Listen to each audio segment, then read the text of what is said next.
గత 10 ఏళ్ల బీఆర్ఎస్ ప్రభుత్వంలో విధ్వంస పాలన జరిగిందని ఎమ్మెల్సీ ప్రొఫెసర్ కోదండరాం అన్నారు.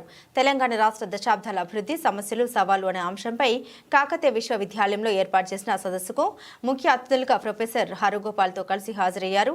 బీఆర్ఎస్ ప్రభుత్వం హయాంలో కాంట్రాక్టర్లకు మాత్రమే మేలు జరిగిందని తెలిపారు. ధరణి పేరుతో 90% ప్రజలు తీవ్ర ఇబ్బందులు పడ్డారని గుర్తు చేశారు. బీఆర్ఎస్ హయాంలో తెలంగాణ ప్రజలకు ఎలాంటి ఉపయోగం లేకుండా పోయిందని తెలిపారు. ఈ 10 ఏళ్లలో ఏం జరిగింది అనే విషయం మీద ఒక విశ్లేషణ జరుగుతున్నది. ప్రొఫెసర్ నరసింహారెడ్డి గారు మాట్లాడుతున్నారు. వ్యవసాయ రంగంలో తీవ్ర సంక్షోభము గురించి ఆయన మాట్లాడుతున్నారు. తెలంగాణలో 91% చిన్న సన్నకారు రైతులు ఉన్నారు. పంటలకు సరైన ధర లభించకపోవడం వలన మనము 10,000 ఇచ్చినా 15,000 ఇచ్చినా అది నిజానికి వాళ్ళ జీవితంలో వాళ్ళ ఇంటి ఖర్చుకి తర్వాత వాళ్ళు బతకడానికి సరిపోనటువంటి ఒక దయనీయమైనటువంటి పరిస్థితి ఉంది. కనుక ఈ ప్రమాదకరమైనటువంటి ఈ వ్యవసాయ రంగం ఏదైతుందో దీన్ని ఎట్లా మనం అభివృద్ధి చేయాలి అనేటువంటిది ఇవాళ 10 ఏళ్ల తర్వాత తెలంగాణ రాష్ట్రాన్ని సాధించుకున్న తర్వాత వ్యవసాయ రంగము తీవ్ర సంక్షోభంలో ఉన్నది. అలాగే విద్యారంగం అయితే అది మనము ఊహించని రీతిగా అది కూలిపోయింది. దేశంలో ఉండేటువంటి ఎవరేజ్ తీసుకుంటే వెనకబడిన రాష్ట్రాలన్నీ తీసుకున్నా ఈ 32 రాష్ట్రాల్లో మనం 31 దగ్గర ఉన్నాం. అటు అతి కింది స్థాయిలో ఉన్నాం. మా విద్యా వ్యవస్థ 10 ఏళ్ళుగా తెలంగాణ రాష్ట్రాన్ని సాధించి ఎందుకు విద్యారంగాన్ని పరిస్థితి ఇంత దయనీయంగా మారింది అనేటువంటి విషయాన్ని కూడా ఇవాళ మనం చర్చిస్తున్నాం. అలాగే నేను రాజకీయ డెవలప్మెంట్ పొలిటికల్ డెవలప్మెంట్ మీద మాట్లాడవలసింది. పొలిటికల్ డెవలప్మెంట్ చూసుకుంటే పొలిటికల్ డెవలప్మెంట్ అంటే దాని అర్థం ఏంటంటే ప్రజాస్వామ్య విస్తరణ, ప్రజల స్వేచ్ఛ పెరగడం, ప్రజల యొక్క వాయిస్ ఏదో ప్రజల గొంతు ఏదైతుందో దానికి ప్రభుత్వాలు స్పందించడం. దాన్ని మనం ఒకవేళ పారామీటర్గా తీసుకుంటే ప్రజాస్వామ్య వ్యవస్థ కూడా తీవ్ర సంక్షోభంలో ఉంది. అధికారం కేంద్రీకృతమై ఆ 10 ఏళ్లుగా మొత్తంగా ముఖ్యమంత్రి చాలా బలంగా ఎదగడం వలన అక్కడే అధికారం కేంద్రీకరింపబడడం వలన కింది స్థాయి నుంచి ప్రజల యొక్క భాగస్వామ్యం తగ్గడం వలన మొత్తంగా ఒక నిర్బంధ పరిస్థితి కూడా వచ్చింది. అందుకని ప్రజలు ఇవాళ రాజకీయ పార్టీలను మార్చారు, ఒక కొత్త పార్టీని ఎన్నుకున్నారు. కానీ కాంగ్రెస్ పార్టీ కూడా ఎవరైతే అధికారంలోకి వచ్చారో ఈ సంక్షోభాన్ని పూర్తిగా సమగ్రంగా విశ్లేషించి ఎటువంటి విధాన నిర్ణయాలు తీసుకుంటే మనం తెలంగాణని ఇప్పటికైనా కొంత రక్షించగలమా, తెలంగాణ విద్యారంగాన్ని కానీ వ్యవసాయ రంగాన్ని కానీ ఈ అర్బన్ డెవలప్మెంట్ ఏందో దీన్ని కానీ లేదా ఆరోగ్య రంగాన్ని కానీ మనమైనా ప్రజల యొక్క దృష్టి నుంచి ఆలోచించగలమా. అంటే ఈ ఇన్ఈక్వాలిటీస్ ఏవైతే పెరిగినాయో అంటే పట్టణ ప్రాంతాలకి గ్రామీణ ప్రాంతాలకి విపరీతమైన అసమానతలు పెరిగాయి. ఈ పెరిగిన అసమానతలు ఏవైతున్నాయో ఒక వర్గానికి ఇంకో వర్గానికి మధ్యన అసమానత పెరిగాయి. ఈ అసమానతలను తగ్గించాలి అనేటువంటిది విధాన నిర్ణయంలో భాగంగా ఉందా లేదా. ఇవాళ ఈ సవాళ్ళు ఏవైతున్నాయో ఈ సవాళ్ళను మనం దృష్టిలో పెట్టుకొని తెలంగాణ అభివృద్ధికి కావలసినటువంటి ఒక విధానపర నిర్ణయం ఏ దిశలో పోతే తెలంగాణను మనం రక్షించగలం, ఈ తెలంగాణలో ఉండే తీవ్ర సంక్షోభం నుంచి కాపాడగలం అనడానికి ప్రజలు ఇవాళ ఇంకొక పార్టీకి అవకాశం ఇచ్చారు.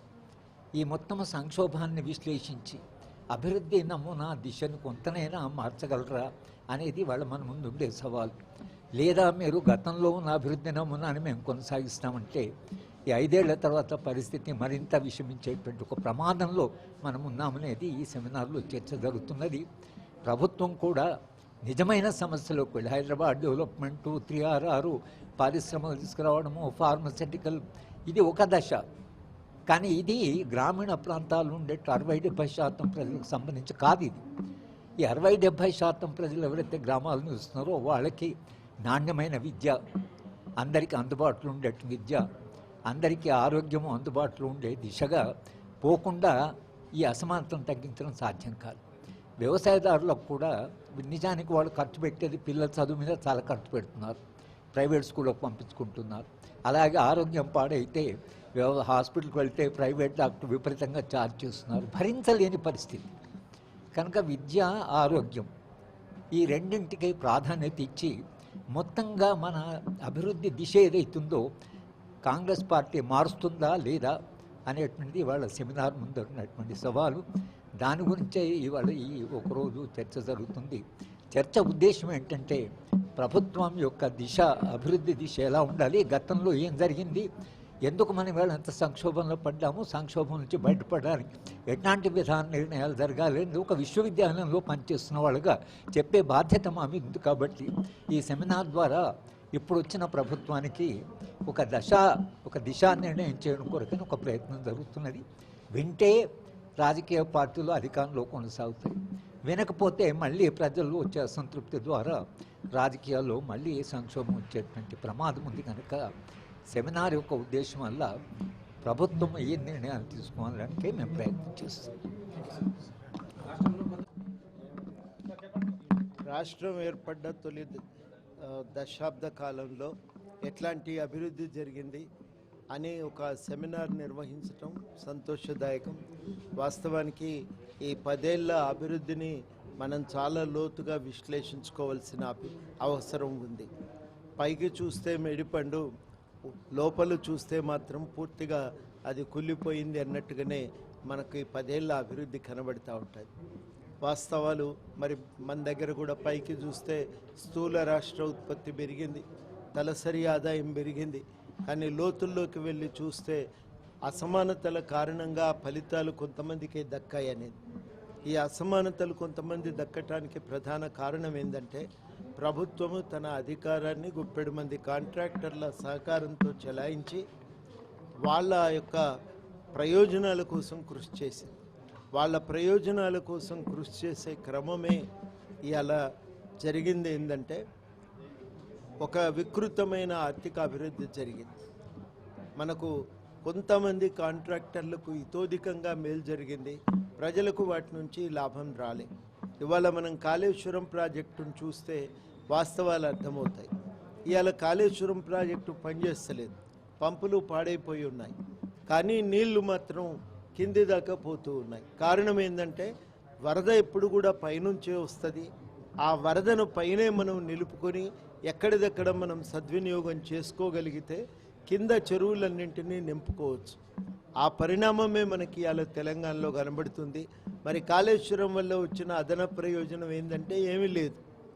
ఆ నీళ్లు కాళేశ్వరం కాడి నుంచి తెచ్చుకునే బదులు మనం ప్రాణహిత నుంచి డైరెక్ట్గా ఎల్లంపల్లికి కనుక తెచ్చుకోగలిగితే వాస్తవంగా మేలు జరుగుతుంది.